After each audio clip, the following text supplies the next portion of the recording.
సన్నబియ్యం అన్నం, పాలకూర పప్పు. అంటే మేము వచ్చేసి గుంటూరు జిల్లాలో ఉన్నాం అనమాట. గుంటూరులోనే ఉన్నాము. ఇగో అన్న క్యాంటీన్ కనిపిస్తుంది కదా, అన్న క్యాంటీన్ లో అన్నం తినామని వచ్చాం అనమాట. చాలా మంది ఏమంటారు అంటే అన్న క్యాంటీన్ అద్భుతంగా ఉంటుంది భోజనము, ఒక్కసారి మీరు టేస్ట్ చేయాలని చెప్పారు.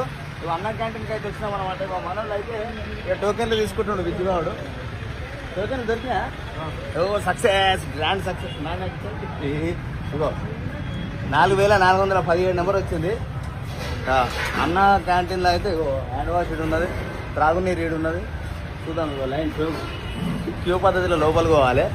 క్యూ నా ఇంకా క్యూ, నా ముందు క్యూ చూడదు, అంతా లైన్లో ఉన్నది అనమాట. చూస్తారు కదా, ఫ్యాన్లు కూడా 1 కాదు 2 కాదు 7-8 ఫ్యాన్లు ఉన్నాయి. మొత్తం ఫ్యాన్లు అవుతున్నాయి లోపల చూసుకోవచ్చు. చాలా మంది ఏమంటారు అంటే నిరుపేదలే తింటారు. నిరుపేదలే కాదు, అందరు తినొచ్చు, ఎవరైనా తినొచ్చు. ప్రతి ఒక్కరికి సరిపడా భోజనం అయితే ఇక్కడ ఉందని చెప్పేసి అంటారు అనమాట. చూద్దాం. ఇగో చూసుకోవచ్చు, అన్నము, పప్పు, కర్రీ, పెరుగు, పచ్చడి, ఇవన్నీ కేవలం 5 రూపాయలకే అన్న క్యాంటీన్లో అవుతున్నాము. ఇక డ్రింకింగ్ వాటర్ సదుపాయం కూడా ఉన్నది, ఫ్రీ. సన్నబియ్యం అన్నం, పాలకూర పప్పు,